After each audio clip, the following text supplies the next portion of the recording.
From the Bergstrom Court at Minnehaha Academy, we proudly welcome you to another edition of high school girls basketball. Inter-city matchup of sorts, but it's not a conference game. However, two strong teams looking to get themselves in position for a postseason push. The 16-3 Minnehaha Academy Redhawks host the 14-6 Minneapolis South Tigers. Greetings, everyone. I'm Mike Peden alongside Alex Nagel. And Alex, a lot of big games going on tonight.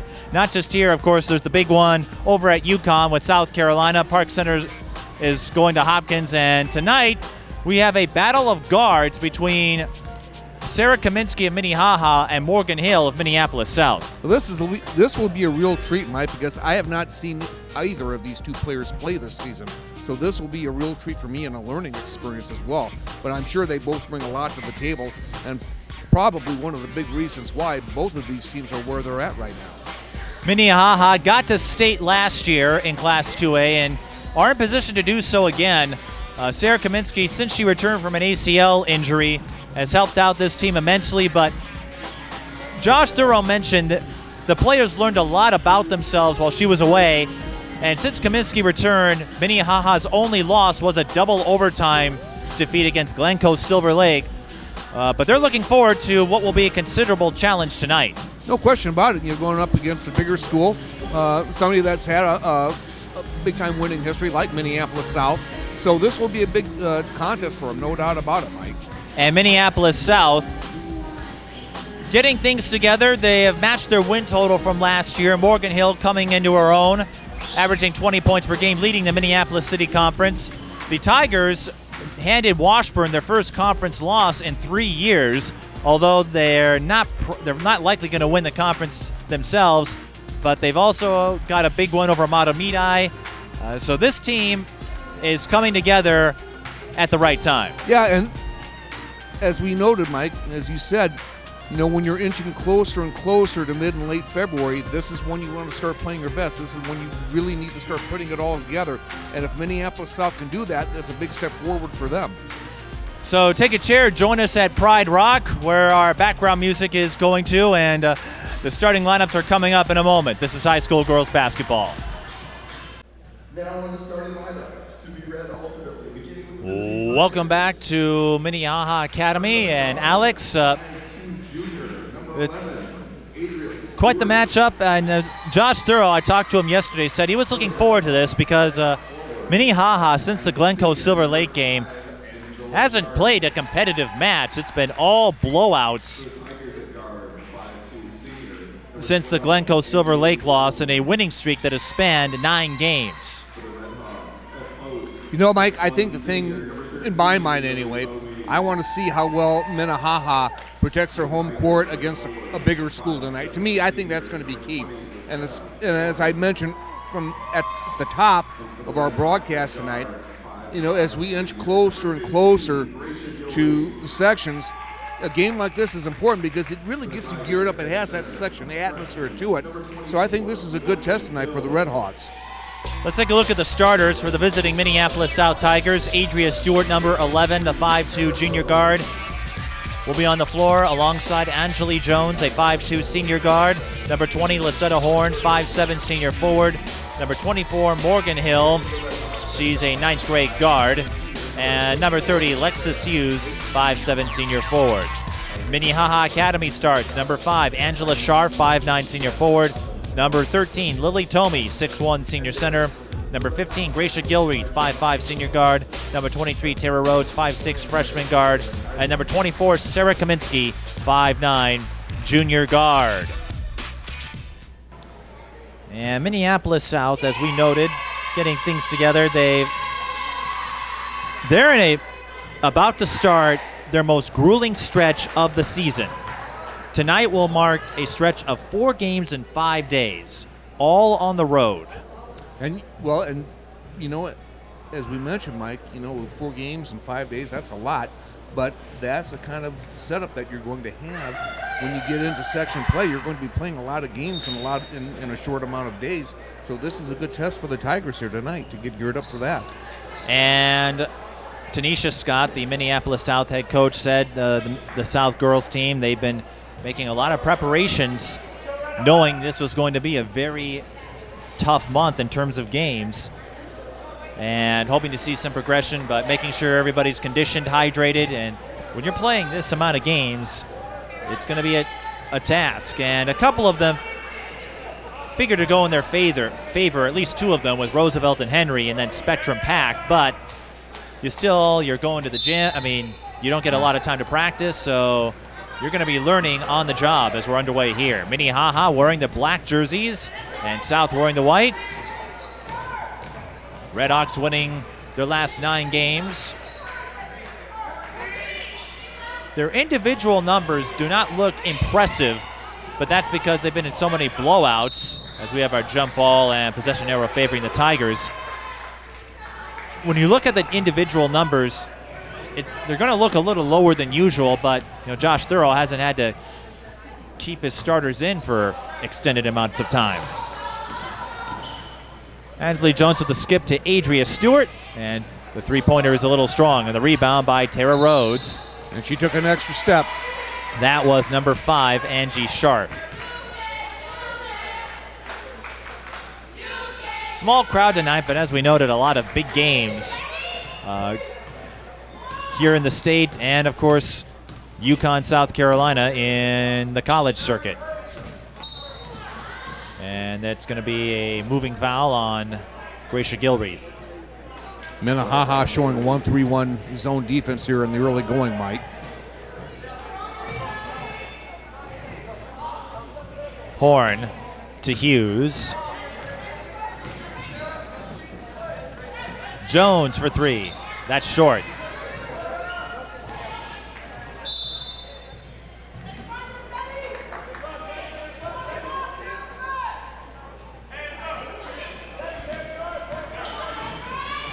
Gilreath to Kaminsky. Kaminsky coming back at the start of the calendar year after injuring her ACL in AAU competition last summer. Gilreath has it now. And Minnehaha has effectively 2 point guards who can run the offense. Gilreath and Kaminsky are both in the top 10 in the state in assists. The leader in that category, Lexi Lee over at Maranatha. And Elena Jarnett is up there as well. Gilreath misses and turns it over. Stewart has it. Stewart driving, and Kaminsky with the block. Gilreath. What a great skip. And the basket for Lily Tomey. Nice job by Tomey. Expect to see a lot of that tonight. And there's a steal and a quick basket. Minnehaha scoring 4 quick ones. Horn. Long pass to Jones. Stewart open for 3. Bullseye. Adria Stewart, the niece of Assistant Athletic Director Tony Stewart at Minneapolis South. No relation to the NASCAR champion. But I've spoken with him a few times about that. Tony Stewart is a big fan of Tony Stewart. Absolutely. Actually, the Stewarts are part of a long line of folks who have gone to South, so Adria, the next in that generation. Morgan Hill, pull up. Got it. Good job with the pull-up jumper in transition, Mike.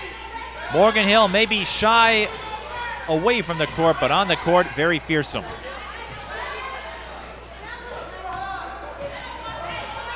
Five to 4 is our score in favor of the South Tigers. We don't have a clock tonight due to some technical limitations, but we do have a great entry pass to Tara Rhodes. Great recognition and great pass as well on that one. And with 15 minutes to go in the first period, it's Minnehaha leading South 6-5. Morgan Hill steps into a 3, and that's off the mark. Rebound, Tomey.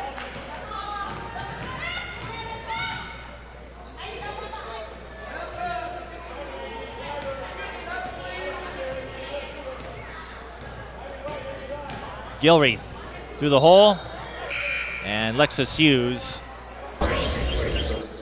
with the deflection. Talk about that senior post Lily Tomey for the Redhawks. Head coach Josh Thurl says she's one of the few players out there who really enjoys doing the dirty work, such as rebounding. You've been studying my notes.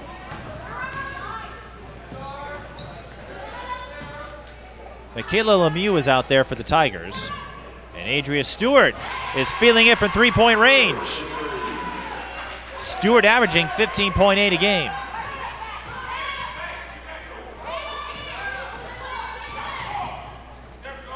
Tomey with a pump fake, used up the dribble. The skip to Kaminsky, but nothing to show for it. Stewart in transition, pulls up and is a little strong. Rebound Kaminsky. Minnehaha has an open lane. Oh, and Tomey and Stewart run into hard ball down their hard end of that curtain. They run into the curtain. We're tied up at 8. That was scary. Tomey has 4 points. Kaminsky anticipating the steal and the finish. What great recognition by Kaminsky. Came out of nowhere just near that pass and dashed all the way down for the easy layup. 13:34 left in the first half. Redhawks with a 10-8 lead over the Tigers. And Tanisha Scott calling timeout. I think one thing right now in this timeout, if you're Josh Thorough, you want to emphasize getting somebody out there on the perimeter shooters or leaving some perimeter shooters open, and they can't have that. One thing for sure, Tanisha's going to have a stronger vocals tonight than Josh Thorough. As we're hearing her, very intense, very animated over in the huddle. Yep. And the reason that is Josh Thoreau's dealing with a sore throat, dealing with some kind of virus, and so his vocal capabilities are limited. So he's going to be a little more quiet tonight than usual. Presumably he's got some NyQuil and DayQuil on hand to help him get him through this little cold here. Perhaps.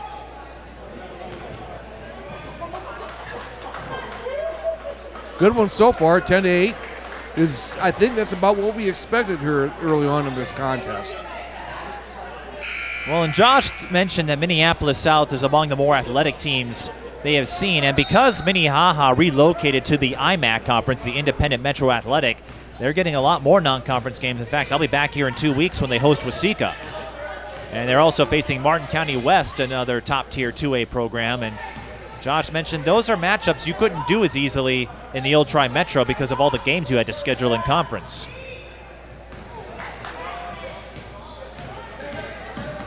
So there's 6 teams altogether in the IMAC, so 10 games each for conference play and an offensive foul on the Tigers.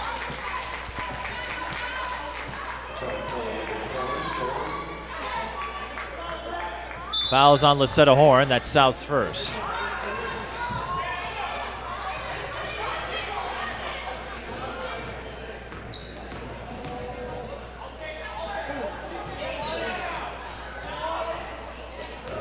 Stewart, outlet pass to Lemieux, got it. Great pass by Stewart. Long pass by the 5'2" guard, but she got that ball there.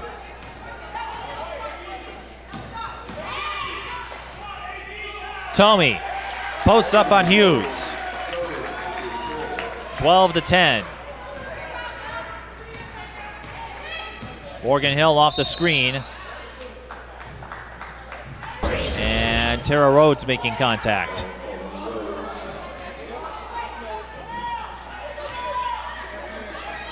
That's her first personal foul. Lemieux in the corner. Stewart to Hughes. Traveled. Just took that one little extra step and she got nabbed for it.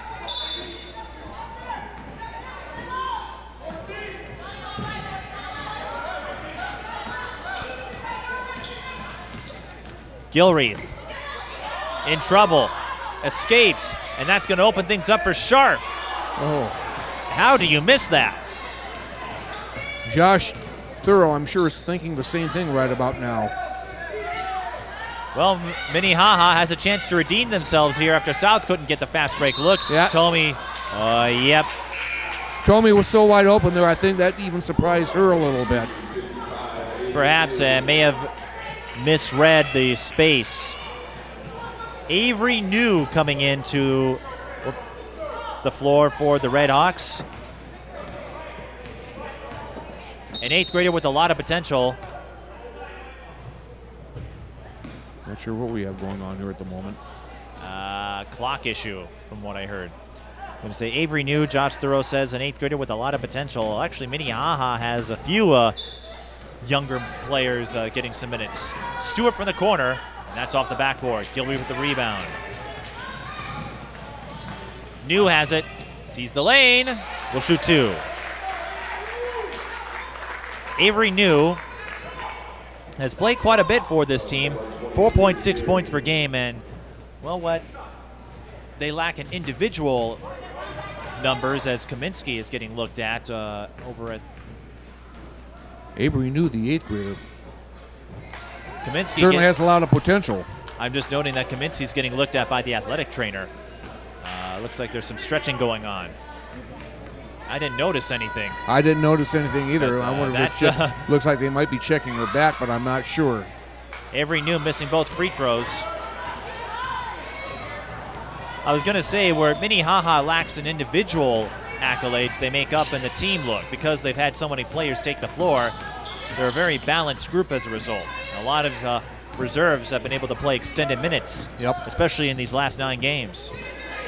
Stewart, well, 2 for 5 from 3-point range, and that's going to be a foul on Horn, I believe, her second. A reach-in foul there. You know, and you look at this Minnehaha Academy program, Mike. This is a program that's won its section 4 out of the last 5 years. So they know what it takes, you know, to get into those situations. They know what it takes to win, and that's why they've been successful for so long. And the one year they didn't, they ran into Minneapolis Washburn when they were in the 2A bracket. And a certain standout known as Chase Coley is now in Iowa. Yeah. Iowa coming up with a big win yesterday over Wisconsin. And the Gophers doing the same against Michigan State for those of you following. And a 3 on the way is good from number 21, Megan Thoreau, the coach's daughter. Thoreau was helping run the concession stand along with Scharf as part of a promotion for the softball team. South also making substitutions. That's number 25, Maria Marshall. Hughes, no. Oh, and she's down. Might have turned her ankle when she came down, Mike. Injury timeout. Looks like she's grabbing that left ankle. Hope it's not too serious. 10-17 left in the first half. Minnehaha with a 15-10 lead. And you see officials very diligent about that, even when an opposing team player has the ball. And I didn't see the look initially because of the players that were coming in. But I know that if she were to land perhaps on another player's foot, people tell me that is one of the worst pain. Yeah, it really is. Very horrific pain to experience. Well, and especially when it's one of those high ankle sprains. I had something like that happen to me a long time ago back in high school when I was playing volleyball of all things. Came down just a little bit the wrong way, and my right ankle turned on me, and I tell you what, it got swollen up pretty good. It looks like that's what it is, an ankle injury of some kind. And again, I didn't see it, but when you first land awkwardly, or when you step on someone else, you're not expecting it, and that burst of pain just floors you. Hughes is being carried over to the athletic trainer. She's been pretty busy so far here this evening. Had to take a look at Kaminsky, who is still not on the floor right now. She's on the bench, so it doesn't appear to be serious.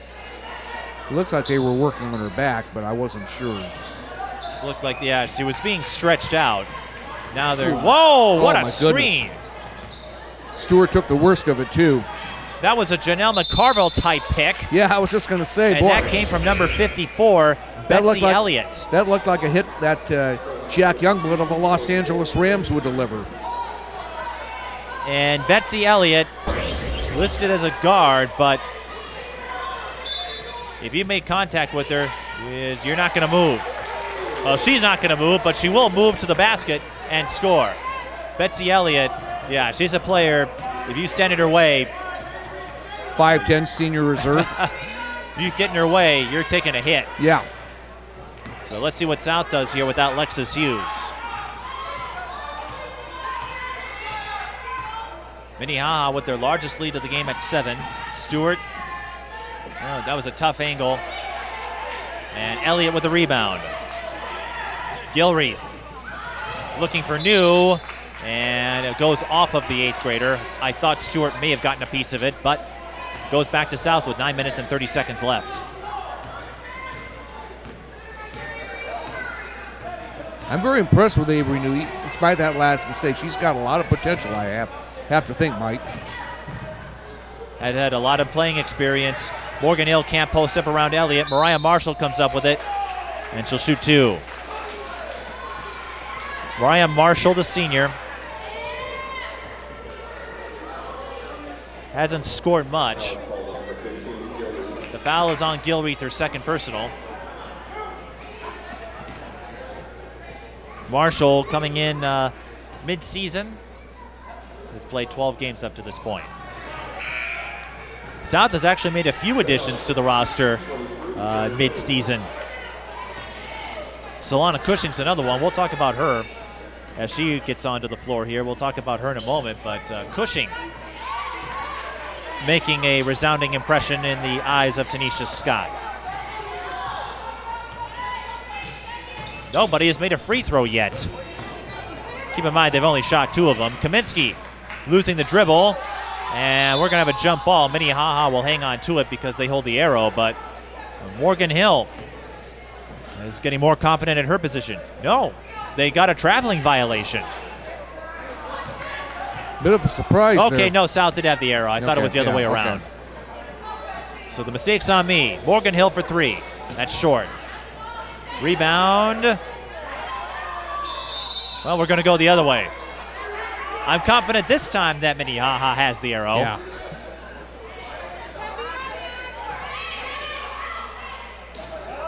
Josh Thurow giving some feedback to Avery New. Kaminsky. Great cut to Elliott and the layup.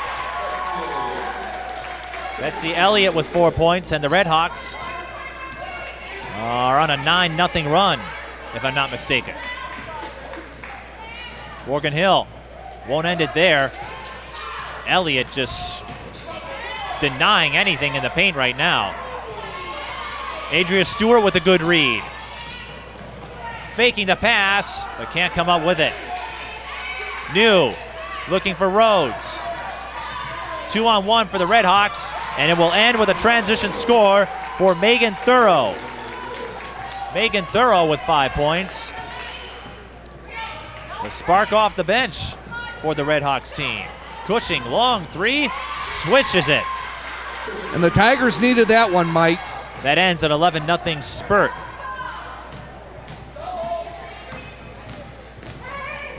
Kaminsky used up the dribble.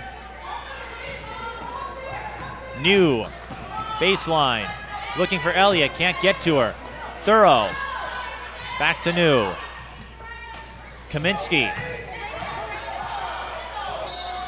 And one. Goodness. Lucetta Horn with a foul. What a drive and finish off the glass by Kaminsky on that one, Mike. And that will be the 3rd on Horn. And Josh Thurow is going to call timeout, 23-13 in favor of the Redhawks. And Tanisha Scott looking for some sort of explanation down there. We have a whistle. A technical foul has been assessed to the South bench. Wow. One of the assistant coaches came out and I think said something inappropriate. I 2 didn't free throws. I didn't see it, so I don't know what happened, but they had time for it too. Right, they were pointing to one of the assistants, so 2 free throws coming for Minnehaha on top of the 3-point play chance here for Kaminsky. And down 10 points already at 23-13. After they were able to snap that 11-0 burst by the Redhawks. Kaminsky reached the 1,000 point mark in Minnehaha's last game, which was a very convincing victory over St. Paul Academy. Was starting to get some looks from Division I schools prior to the ACL injury, but this is the second time that she's been through this. So Josh Thorough said she attacked it, knew the routine, and a very consistent ball player. I have an update from Hopkins, Mike. Right now, Hopkins is up 19-13 on Park Center with 12 minutes left in the first half. So Kaminsky is going to shoot the technical free throws, followed by the three-point play chance. Kaminsky prefers shooting from the perimeter. Well, they're going to give her all 3 free throws, and then Minnehaha gets the ball back, so they have a chance to really put on some points here. Kaminsky makes all 3. Well, certainly a costly sequence of events there for the Minneapolis South Tigers. Let's see how they rebound from this. They now trail by 13, and the Redhawks with the ball. Kaminsky to Tomey, out in the deep corner. That's going to open things up for Avery New, and a 5-point sequence. Make that a 7-point sequence for Minnehaha Academy. A 7-point play. Redhawks in a 2-3 zone here. And the lead balloons to 15. That was a little off the mark from Lemieux. And this run continuing to build for Minnehaha Academy.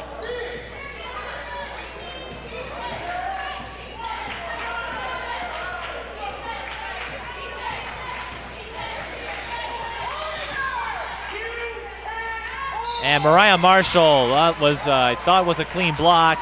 Horn is still in there, even though she has 3 fouls. Fouls called on number 25, Mariah Marshall.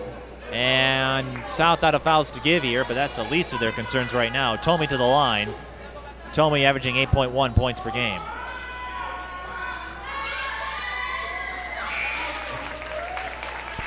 Stewart returns to the Tigers. And on top of that, 6.8 rebounds for the senior post. And Tomey can threaten a double-double every night, and if she played those minutes, probably would. Makes both free throws.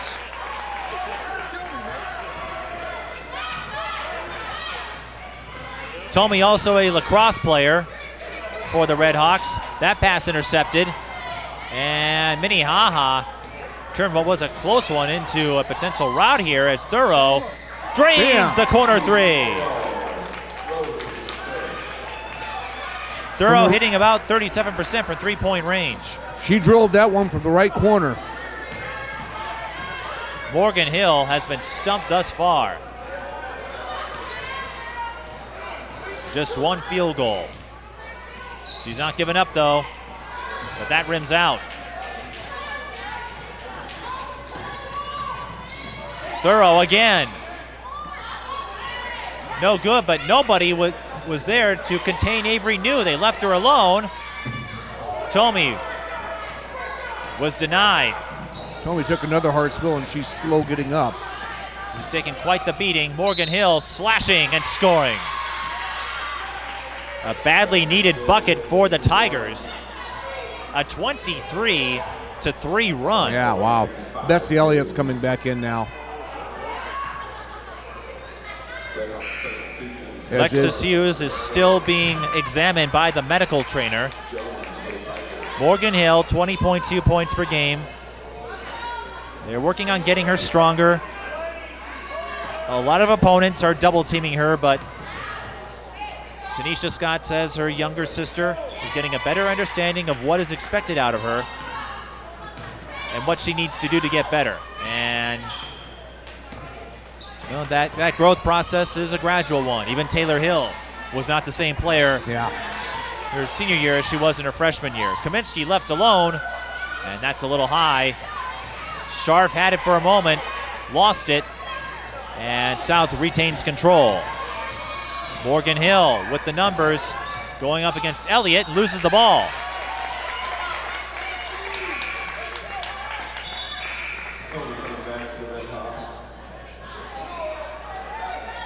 Tomey's back in there, so Elliott was more of a health evaluation just to make sure Tomey didn't take too much of a bruise, but a good screen on her part, and Morgan Hill was stumped. Rhodes to Kaminsky. Sharp. Redhawks being very patient here, and Tomey's not that tall. A little too high on that pass by Sharp.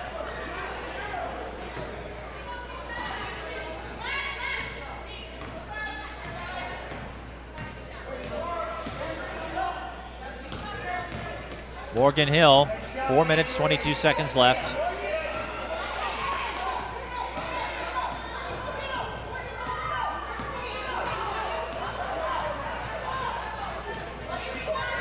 Now South playing patiently. Anjali Jones goes baseline, and the pull-up from Morgan Hill rims out. That has been her night, just nothing going in. Rhodes for three.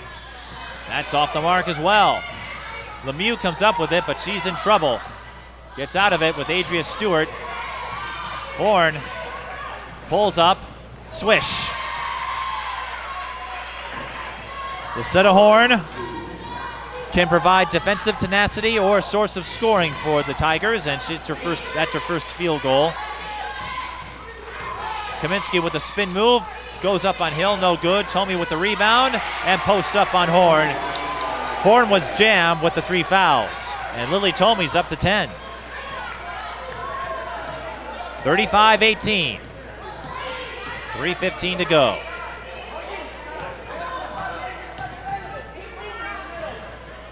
Alexis Hughes, or Adria Stewart, Hughes still being looked at. And the pass was too high for Anjali Jones to handle. Great job by Lucetta Horn on that last Minneapolis South possession. She didn't even know that pass was coming to her until very late, but she recovered nicely and got the shot.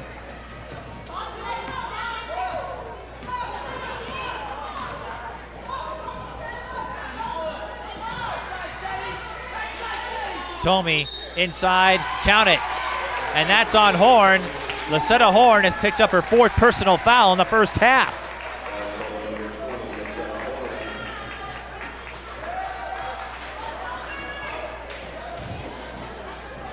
Tanisha Scott playing short-handed here.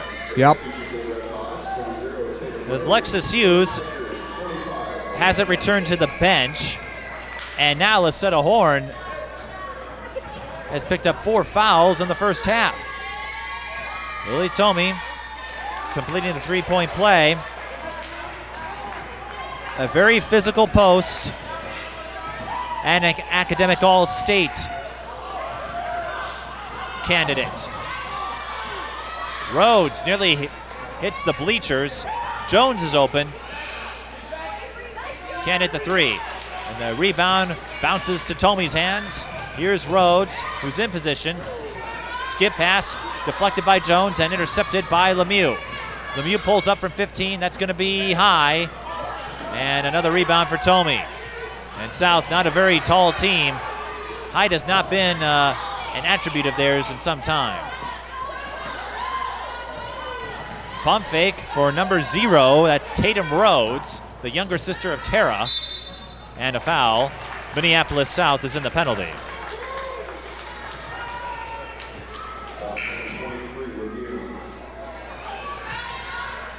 Rhodes, the freshman, taking that foray into the lane.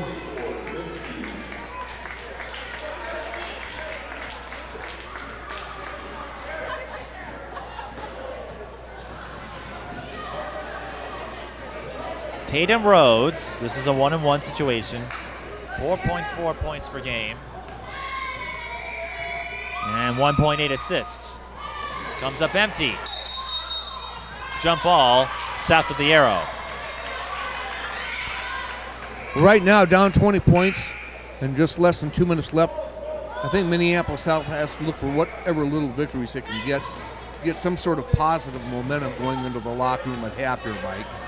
And that's not a good sign. Lexus Hughes being carried to the locker room, not putting any weight on her left ankle.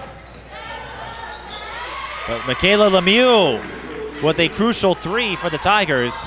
They'll take any basket they can get at this point. And Hughes averaging 10 points per game coming into tonight, so that's a big source of offense. Not on the floor for the Tigers. Stewart getting the deflection. Can't get to Kaminsky though.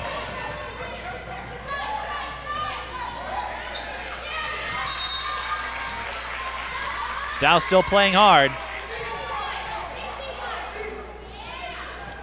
And sometimes steps are gradual. I mean, South, as we mentioned, matched their win total from last year and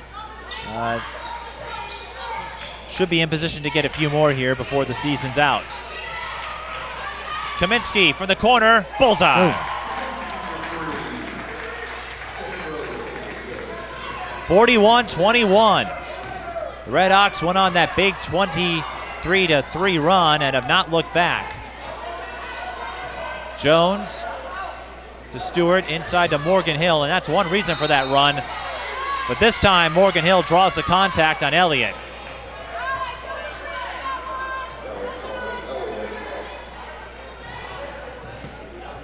Morgan Hill,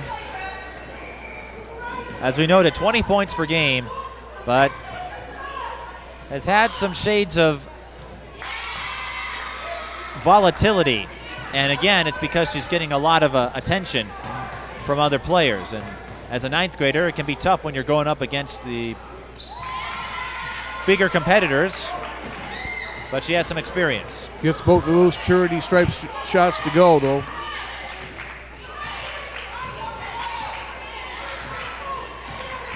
Morgan Hill, 3 of 3 from the free throw line. Kaminsky, 16-footer, can't get the bounce.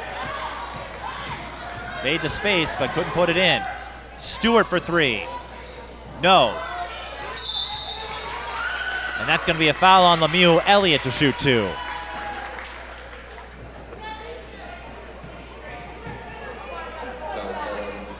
Elliott averaging 4 points and 2.4 rebounds per game. Also 35, and for 1, substitution.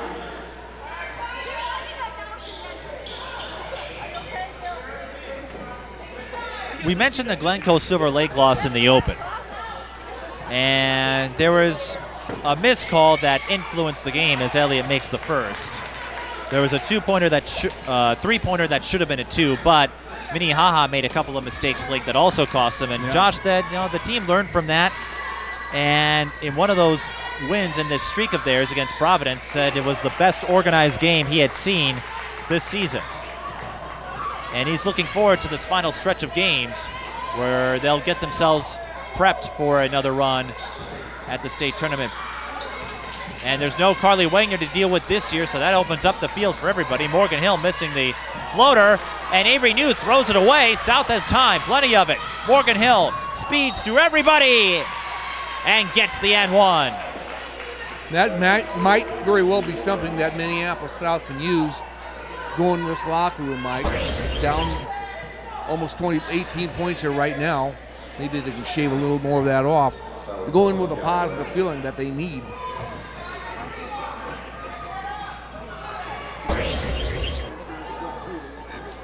The foul is on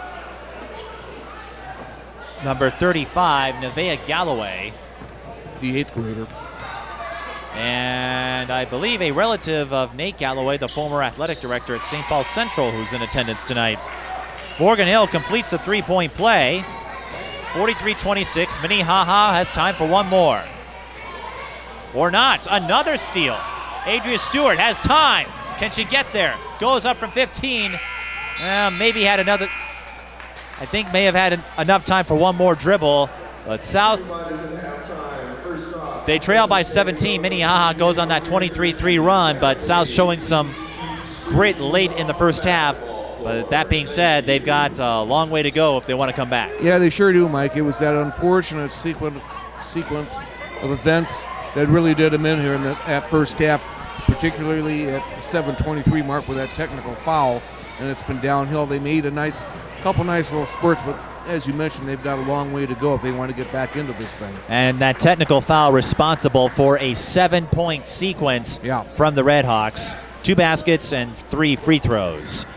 We'll check the numbers and come back with first half stats and analysis. The Minnehaha Academy Redhawks have a 43-26 lead over the Minneapolis South Tigers. Welcome back to Minnehaha Academy at Bergstrom Court, where the Redhawks hold a 43-26 lead over the Minneapolis South Tigers. Mike Peden here with Alex Nagel. I appreciate coming in on short notice. I know you were eager to check out Hopkins Park Center, but a lot of big games tonight, as we noted. Yeah, that one included. I tell you what, Mike, in this game here, I was just really impressed with the bench players for Minnehaha Academy. They came out on the floor, and gave the starters some rest, and they really put in some quality minutes.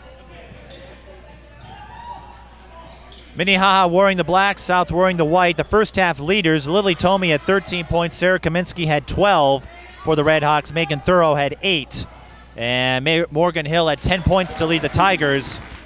That's about it. Adria Stewart had 6, Michaela Lemieux had 5, but perhaps a bigger concern at this point.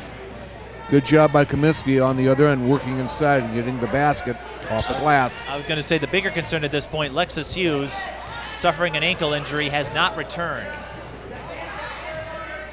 And that's really unfortunate because, Tanisha Scott had a lot to say about the senior and how she's really committed herself to the game. As we have a scramble for the ball, it's won by the Redhawks.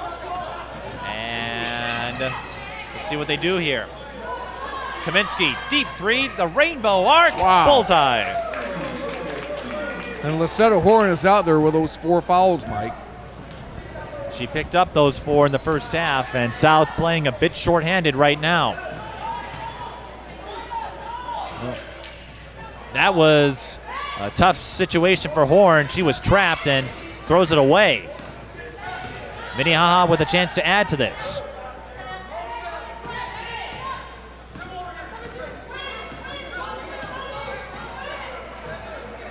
Gilreath faking the 3. Goes inside to Tomey, and Kaminsky wasn't ready for it and drops her jaw in disbelief.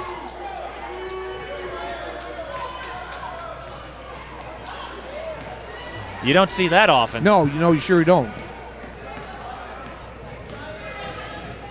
I think somehow South has to get Stewart more involved, shooting from the perimeter. She started off hot. There she gets a nice drive and finish there. She heard you and took your cue to heart. And Adria Stewart, a very gritty player, and has moved over to shooting guard since Morgan Hill came in. Kaminsky, spin move, and answers with a right-handed floater of her own. Kaminsky. And Horn was out there just with her hands up, couldn't do much. Has to be very careful down there. We saw one player foul out that had a huge influence in the outcome with Andrea Adams. Well, I covered that one for Como Park and Maranatha. And Mariah Marshall, she got tangled up.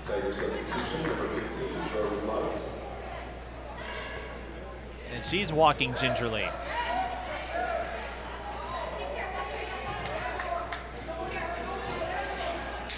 She's going to have to go out. And in for the Tigers, number 15, Rose Lutz. And the blows continue for the Minneapolis South Tigers here tonight, Mike. Off of Minnehaha, but Morgan Hill was rejected.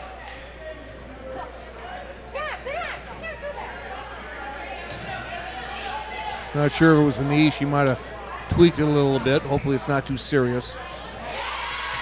Anjali Jones with her first field goal. And as you noted, getting Stewart more involved and maybe getting some other players involved here. Get Minnehaha to respect the other players on the floor. Series of skip passes and a pull-up for Tomey, but that's off the mark. Horn with the rebound. 15 minutes to go in the second. Minnehaha leads 50-30. Adria Stewart, Euro step, comes up empty, and Kaminsky, good box out for the rebound. Gilreath almost missed Rhodes. But they recover in time. Now Rhodes fakes the 3, goes baseline. Minnehaha a little bit off target with the passes.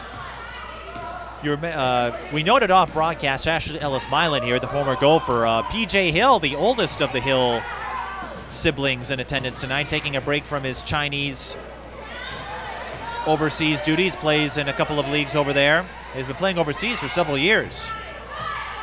Kaminsky, too strong, and South will let that go for a dead ball rebound. Quick update for you, Mike, over at Hopkins right now. Hopkins is up on Park Center 45-36 at the half. A little closer than I thought. I thought Hopkins was going to have their way, but Park Center, they're in the midst of a losing streak, or have what they were recently, but we've noted this before. They play in a tough conference.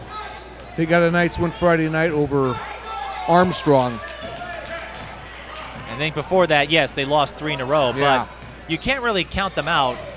And even I ran into a 3 from Tara Rhodes, and the Redhawks continuing their domination.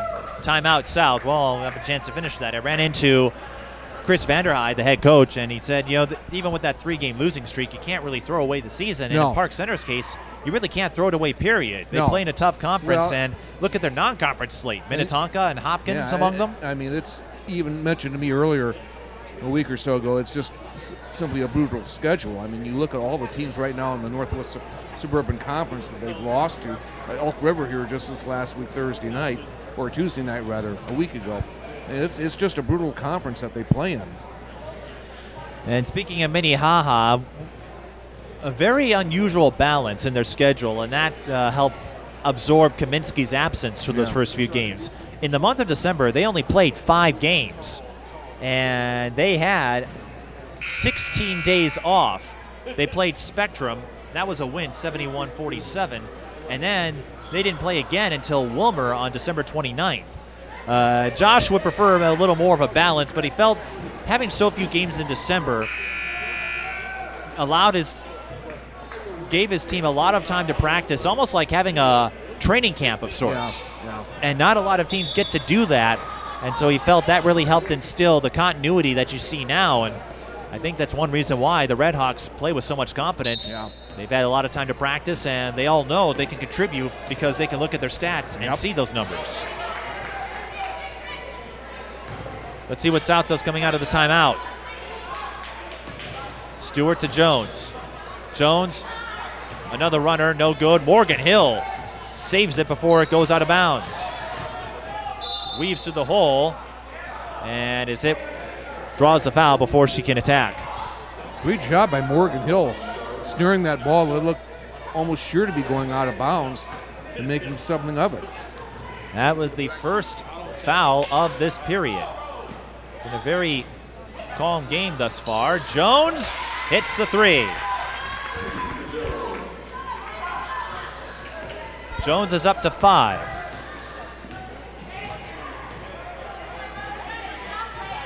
Kaminsky. Quick skip to Tomey, and she draws the foul on Lutz.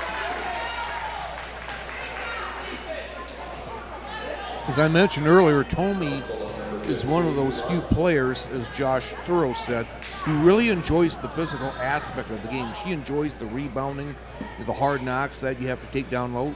She really thrives on that, Mike. Tomey is described by Thorough as a player who will not back down from any challenge, very tough, and has started at center for the last 2 seasons. And she's taken some hard knocks tonight, and she's bounced back from each one. Still hasn't decided where she'll go to college, but she's a multi-sport athlete. And Lemieux getting it off Scharf. So a dead ball offensive rebound for the Tigers as Stewart missed the 3-pointer there.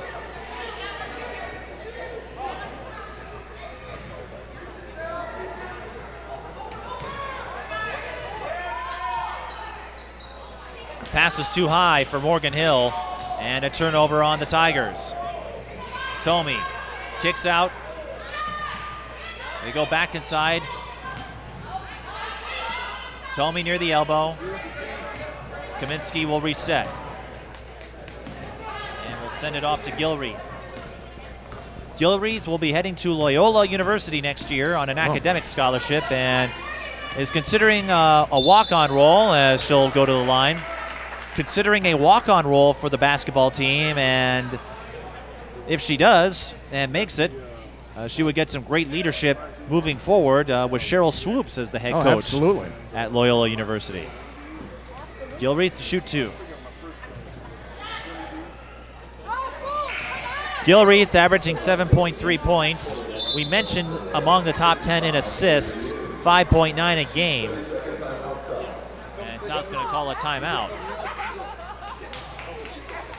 Minnehaha called the previous one. So I guess we can talk about Gilreath for a little bit more. Also starts on the soccer and softball team, and am I drawing attention over here? Oh, her mother's right next to us. And now she's... she didn't know. She can't handle this information. Oh, well, this is what happens when you get these coaches' notes. Yeah, I know. To finish up on Gilreath, she's another academic all-state candidate, very high basketball IQ, and her father was a longtime coach at Brooklyn Center. Wow. And as we mentioned, plays on the soccer and softball teams, as her mother, I think, is heading over to the concession stand. She needs a couple of snacks to get over this information. I think I dropped a bomb. Oh, I'm in trouble.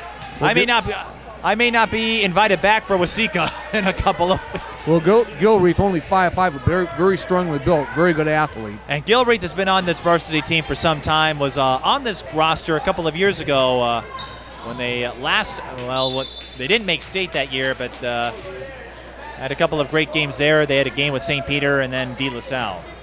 Little update from Hopkins, Mike. Park Center has closed the gap a little bit, trailing 45-40 with 17 minutes left, second half. Something tells me we would have been better off going there, but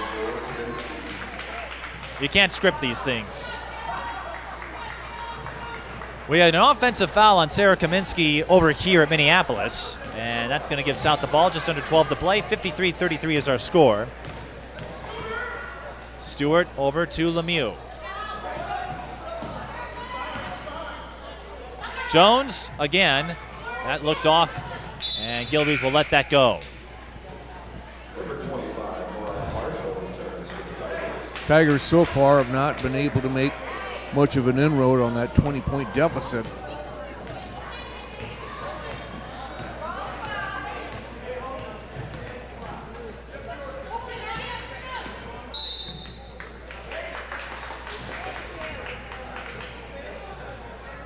I'm still in shock over shocking Gracia's mother. I don't know if I'll get over that one tonight. Well, she'll inbound the ball as it stays here with the Redhawks. Great play to New, and maybe some, contact, but no foul called, so South catching a break there, but as you noted, they really need to make a dent, and that's not going to get it done. New with a heads-up play, recovers quickly for the block. Tara Rhodes, wow. Possessions are coming up at goose eggs right now. Thorough has it, bounces over to Kaminsky, collides with Marshall, will not get the bounce, but will shoot 2. And you know those little things, those bunny misses, you can bet that's something that Josh Thorough is going to emphasize to his team as they inch closer and closer to section tournament time, Mike. Well, and that being said, we mentioned 2A is a wide open field. Minnehaha entered tonight as the 6th ranked team in 2A. I think Dover Iota is number 1, but with no clear front runner. Wagner's now playing in Minnesota. Yeah. She had a big game yesterday, 25 points in the win over Michigan State. Kevin Anderson said this, and I still agree. Class 2A is open for anybody. Yeah, it really is. And you've noted Minnehaha, a very consistent team in 2A with all those state tournaments, winning in 2010 with that short but fun rivalry with Bram. Yep. Winning in 2010, and then Bram getting the comeuppance the following year. Morgan Hill. Minnehaha has contained her tonight.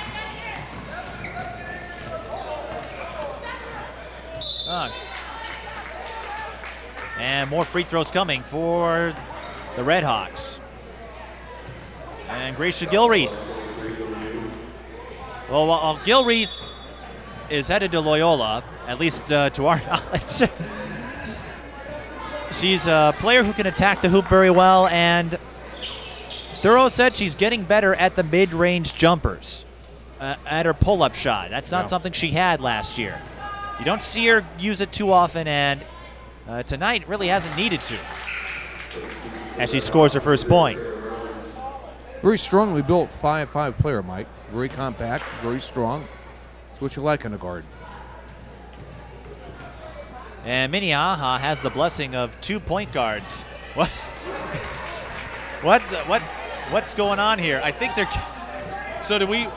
giving us hot dogs. They're trying to get rid of them. Well, we'll happily help out. Who's going to the line there? It looks like it's Lemieux. My apologies if I dropped a bombshell on you. That's good. I think I made this will be a fun post-game conversation tonight. Yeah. Who's at the line? Oh, it's Solana Cushing. Cushing, now she's someone who's been getting high props from the coaching staff, moved from JV to varsity. Cushing, the 8th grader. And Tanisha spoke with her family at the middle of the year. They were reluctant to put her in at first. And Tanisha Scott saw the potential and said, let's bring her in. And she wanted to get her some confidence, which she has done. And now she hits the foul. Gracia Gilreath with a 3-point play chance. I think Gilreath was a little salty that I was talking about Cushing. But don't forget about me. Now, as we said, Minnehaha with effectively 2 point guards, one who attacks and one who favors the perimeter. It provides a nice balance and a very nice foundation for this Redhawks team. Great move by Gilreath there. Great burst, got the layup. Now she's at the charity stripe. Foul is on Cushing, her first, and this Redhawks run continues. Well,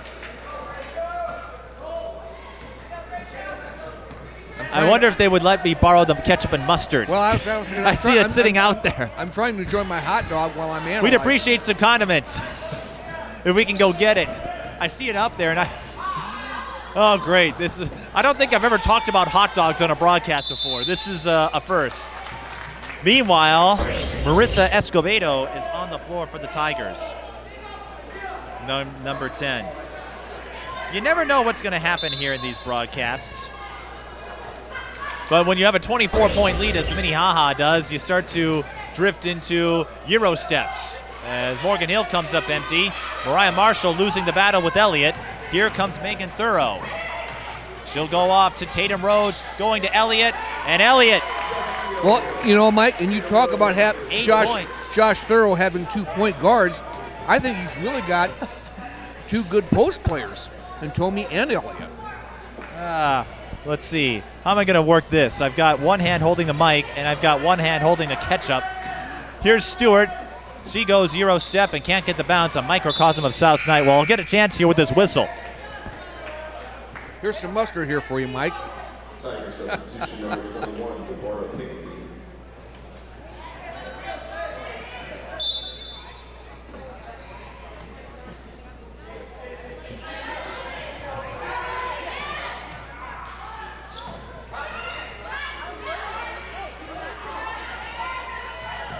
I wonder our camera crew is getting a shot of this.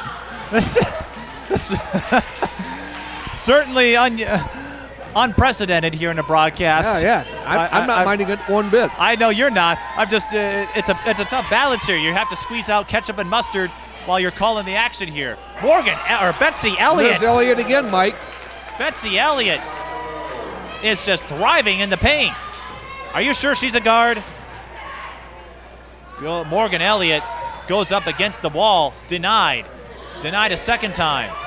Betsy Elliott just refusing to back down and going to the line. Might have got caught with coming down with the arm. Yeah, go ahead. Deborah Pinckney, number 21. We're seeing a look at some of these younger players here for the Tigers, and Pinckney, let's see, has scored just 4 points all season.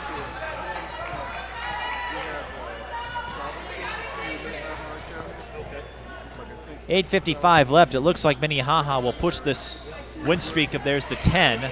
Another 8th grader out there, Tatum Rhodes. She's had a couple of stints. More.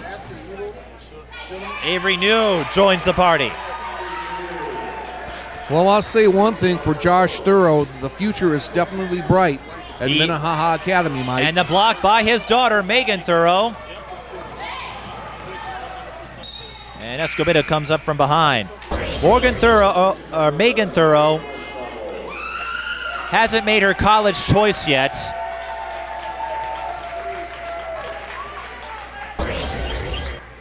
Betsy Elliott subbed out and gets a thunderous ovation from the bench. Avery New is fouled. I should have gone to Hopkins. No. It's fun to see Minnehaha continuing and seeing that a tougher opponent in South here hasn't dissuaded them. When you look at these blowouts, you're thinking, well, they're not playing high-caliber teams. When you get a win against a team that's been on the rise. Yep. And I think this will validate this run that the Redhawks have made. I'm just so impressed with the people coming off the bench, particularly these youngsters. Avery New, my goodness, for an 8th grader, she certainly plays like a sophomore or maybe even a junior, Mike.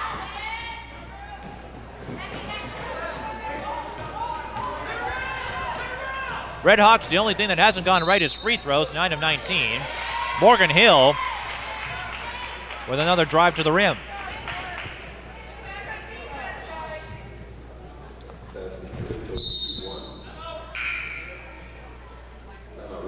Minnehaha calls timeout. Well, we can talk a little more about South here. You mentioned this progression is gradual. I mean, even in Taylor Hill's varsity career, she didn't make her first state tournament until her sophomore year, if I recall correctly. And, of course, that was when they ran into the Central-South rivalry. She didn't win one until 2009. So it might be frustrating, perhaps, to have this kind of obstacle. But, last year, 14-11, Morgan Hill showed some flashes. She's getting a little better. They're at 14-6 now. We'll fall to 14-7. But they have some winnable games left. They're taking those gradual steps, and perhaps they could be a 4A contender again. Well, absolutely. And, you talk about the progression thing, and the disappointments that you endure in those steps that you take. Look at Taylor Hill, what a classic case, finally getting one in 2009 when she was a senior, her last chance, and she got it. At the expense of one of your Northwest Suburban teams in Centennial. No, that was a fun match, and Megan Knipe actually is taking up broadcasting herself now.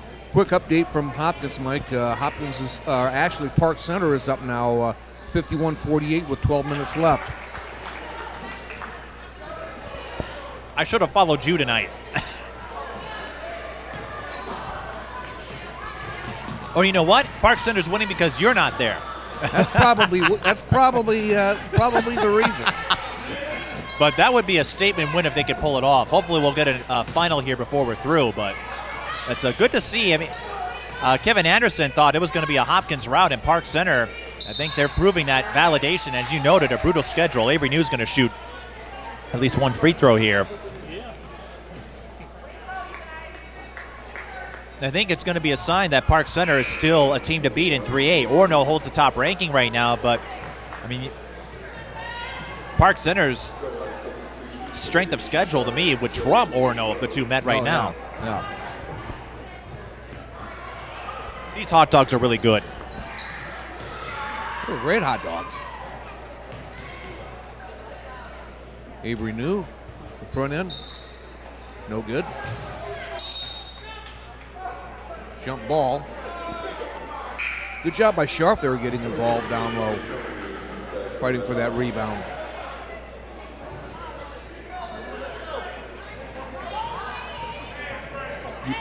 Gilrup to inbounds the ball. Gets it on top to Kaminsky. Inside to Tomey, now on the left wing.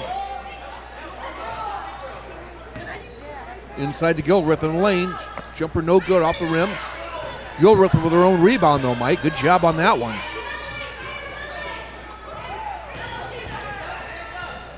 Tomey with the turnaround jumper, no good on that.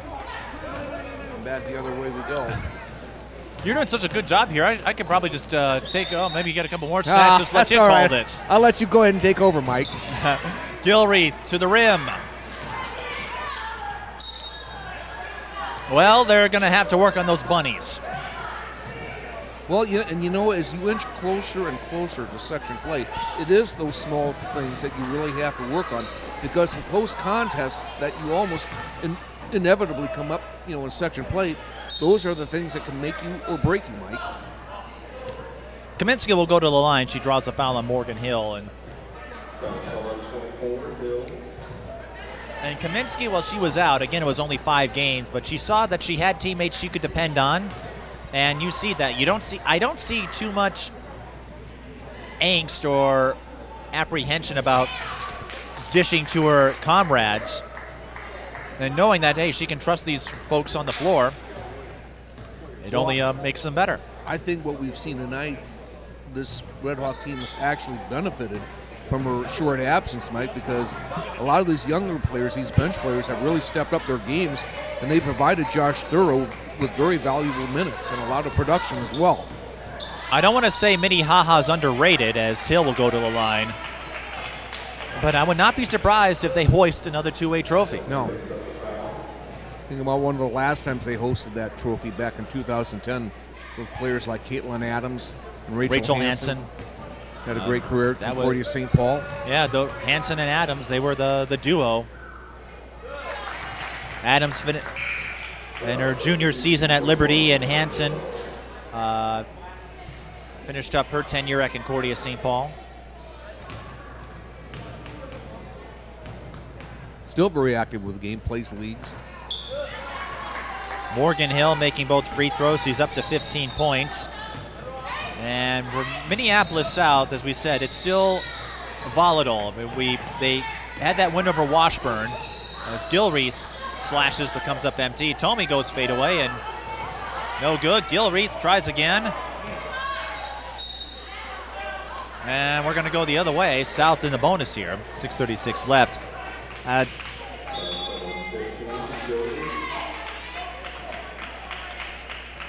Minneapolis South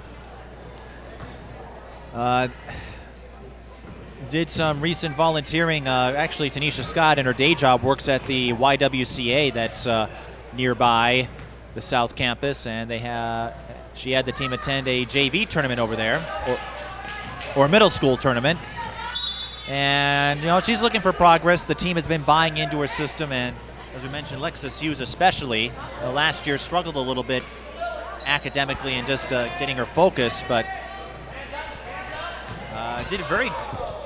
was very effective in South's win over Matamidi, shut down their top center. Megan Thorough, very effective as well.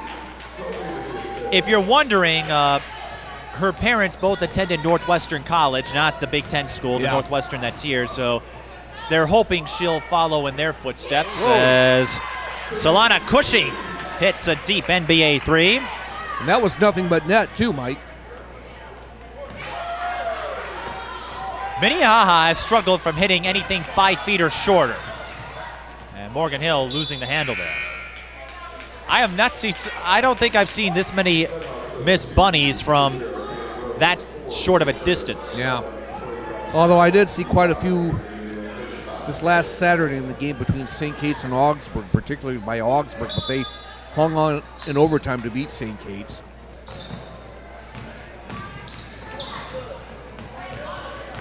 Minnehaha sending in the deep players now. With this game in hand, 69-43, really no need to salt this. So a lot of new names that I am jotting down. We'll get them here in a moment. That's Tori Kronschnabel, and she loses the handle. So South, not a good start to this 4 games and 5 day stretch, because they're looking at the prospect of having one of their top forwards out. Yeah. And we don't know how long that could be. That's just the thing. We don't know how long that's going to be. Marissa Escobedo gets on the board. Nice shot by the senior reserve. 69-46 with 5:08 to play.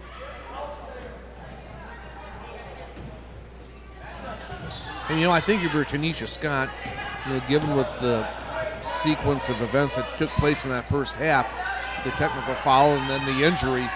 You know, you just got to be able to somehow put it in the rear view mirror, so to speak, and move forward. It's not always the easiest thing to do, but you have to find a way to do that moving forward. Well, the big difference was a 23-3 run that Minnehaha put up, and that really has been the difference of this game. It's been pretty even outside of that. Adria Stewart going to the line.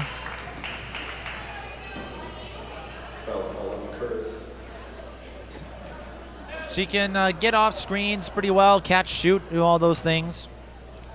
Only 5'2", but very quick.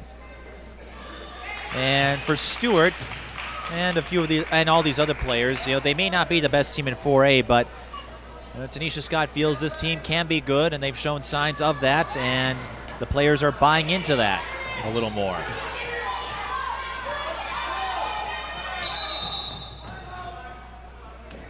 Josh Thurrow not very happy with that.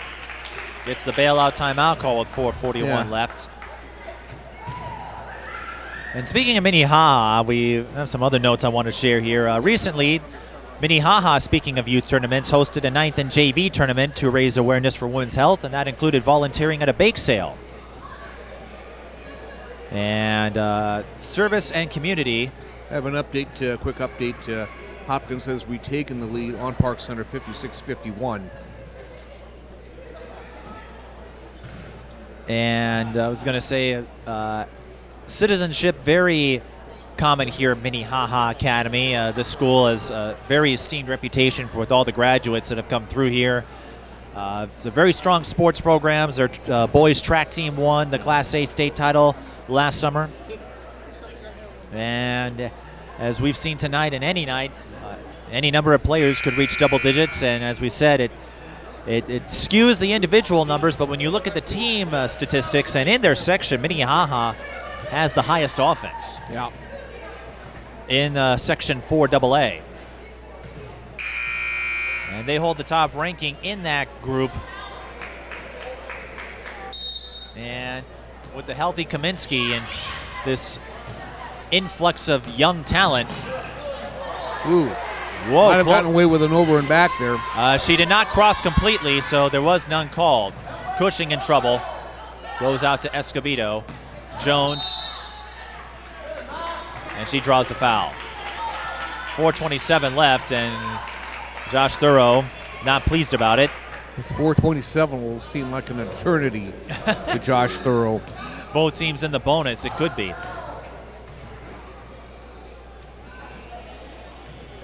Jones missing.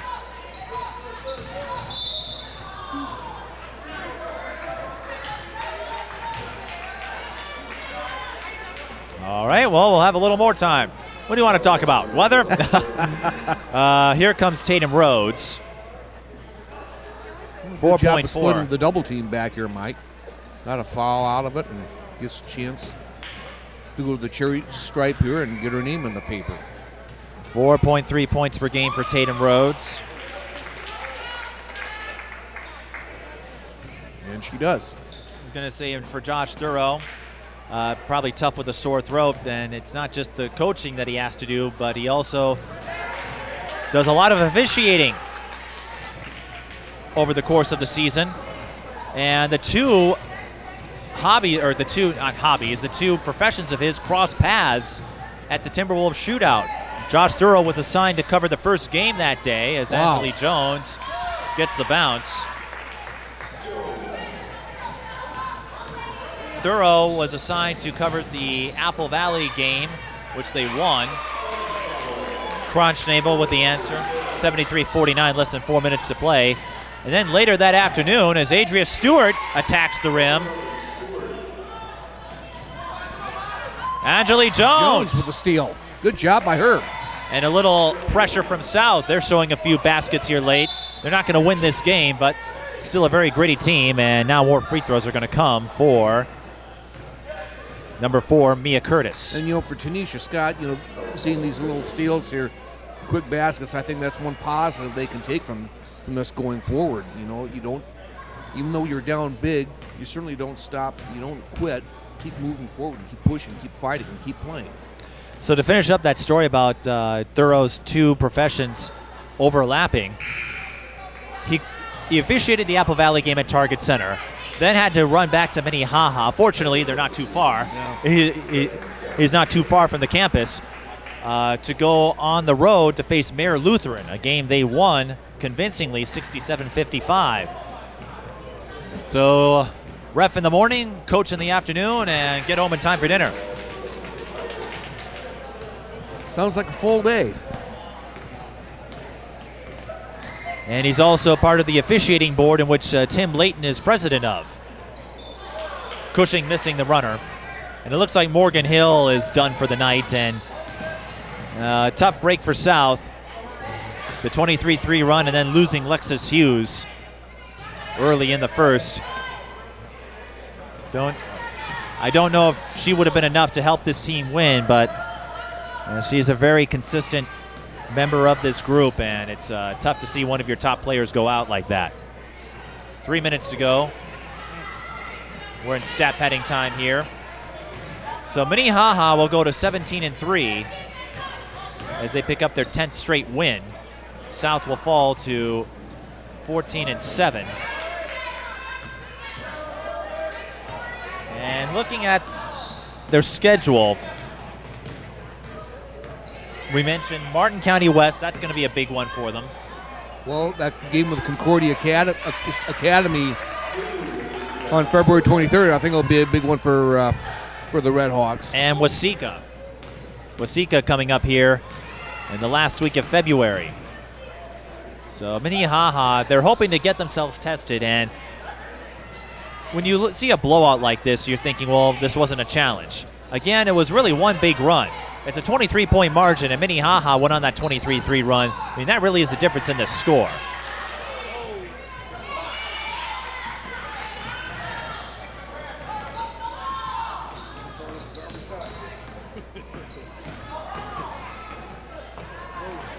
And if Minnehaha undefeated in conference play, and Josh Thoreau will use his last time out, well, he said there'd be some pride getting to be if he were able to be the first recipient of the IMAC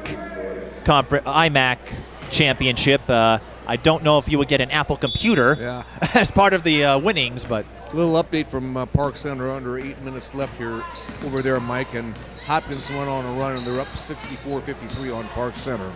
Well, that was the quickest timeout I think we've ever had. I think that was about 10 seconds. Cronch-Nagel with the M1 play. Cronch-Nagel, 2.2 points per game. And you look at this, just top to bottom, all of the players who have registered. And again, these runaway wins have been conducive to that. The Redhawks making quite the push here. And it's tough to scout the two-way field because they're spread all over the place. But for Minnehaha, getting those short-range looks, that's going to be key. But where do you had a chance to see them tonight? I guess where do you think their odds are of making a run in the two-way tournament? I'm sorry. Hang on. Curtis is going to make a three-pointer. What do you think Minnehaha's odds are in the two-way tournament here? From what I've seen of them tonight, I think they stand a very good chance. You've got a starting solid five, but what has impressed me more than anything tonight about Josh Thoreau's squad is the players he has coming off the bench, giving quality minutes and production as well. I mean, you not only have potentially two starting point guards, you've got two potentially starting post players as well, Mike. And Minneapolis South, it's going to be tough. It's tough to see them win their way out of Section 6 because they have Hopkins, they've got Minnetonka, they've got some of the top lake schools in that group. They're hoping to make a push, but for South, this might be another building block to make a stronger run next year. But if they can get a little more depth to their group, and that's one thing that Minnehaha is really strong. They've got a ton of depth. Well, and it's been a steady improvement here for Tanisha Scott. Her first year, I think South won a total of 6 games. It was not a very successful year. Cronch-Nagel with 2 more, and that will be the final basket of the game. Final buzzer sounds. Minnehaha Academy beats Minneapolis South 84-53, but South, it's going to be another building block, another tough lesson for them. But Minnehaha, I'd say they're looking pretty good as far as making a deep run in the 2A playoffs. Well, and this, like you said, here we are nearing mid-February, and this is when you want to start playing your best basketball going into section play. And right now, Minnehaha Academy appears to be doing just that, Mike. We'll see if we can get a word with Kaminsky, at least, with her fine effort tonight. 20 points from her. And Minnehaha with a 31-point win. This is high school girls basketball.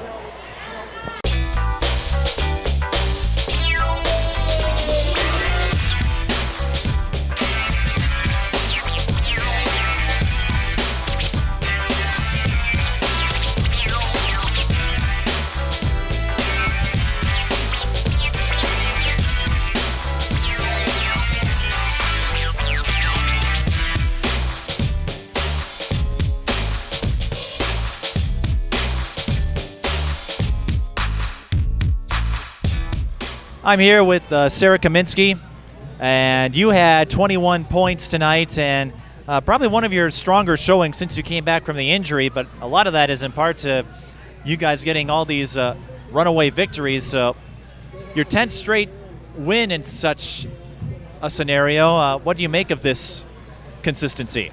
Well, last year was a rebuilding year, and this year I feel like we just kind of came together. We got a lot of seniors, a lot of experience. And with our new conference, it's just been a blast to go on this streak and, click. We're just clicking right now, and hopefully that will continue through sections and hopefully out of state. So if you can make state in what was deemed a rebuilding year, I'm kind of scared to think about what you might be able to do this year. But you did get to state last year, so how did you parlay that? That was your first appearance, and what did that experience do for you that has carried over to this year? Well, it definitely showed us that we have a lot to improve on. Because we did get our butts kicked in the first round, but it shows that we can get there, and I think that this year we can get farther, and with a lot of hard work and a lot of determination and a lot of heart, I think we could go a lot farther. Now after tonight, you might be working on your short-range shots, but you went on a 23-3 run, and really that set the tone throughout this game. How were you able to get on that run, and just what would you make of this team's poise? Well, we had some good shooting there for a second. Megan hit some threes. We had some made layups. We made a few, and it was hard to believe, but they did make a few. We did make a few. We have the evidence. We do have the evidence. CMR, but we like to push the pace, and especially on fast breaks, that's where we get our points when we pull away.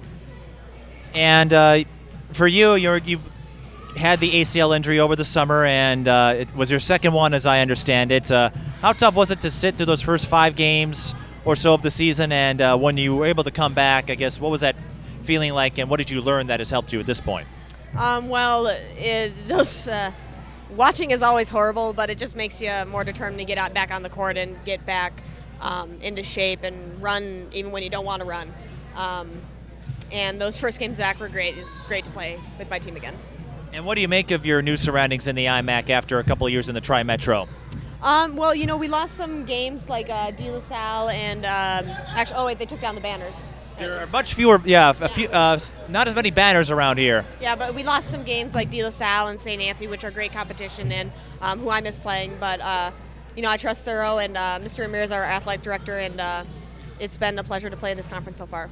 I don't think there are too many complaints with 10 wins in a row here. Oh, no, there are none. There are none. So what are you looking to perhaps patch? We talked about the layups. What else would you like to do before we get into postseason play? Like improve on? Yeah, improve on, or just what would you like to see happen? Just like I know I haven't been doing a good job of coming off the picks well for Lily. Just like taking that corner, I need to work on that. Because Lily's doing a good job of setting the screens. I'm just not getting there. But otherwise, just making the layups and free throws. I missed those tonight, which is a little embarrassing. Well, you still won by 31, so I don't think it's too embarrassing. Anybody want to say hi to that's watching this? Rob, love my AAU coach. I do love my AAU team. So. Well, showing some AAU love. You sure this isn't a ploy to get some more minutes next summer? Oh, no. Of course not. I have no ulterior motive whatsoever. Well, we'll find out in a few months. Now you've got to get through this season first, but congrats on winning 10 in a row, and well, hopefully this will continue for you as you get ready to close out on this 2014-15 campaign. Yep, thank you. Sarah Kaminsky from Minnehaha Academy. That wraps up our coverage from here. The Redhawks with an 84-53 win over the Tigers. I'm Mike Peden. We'll see you next time.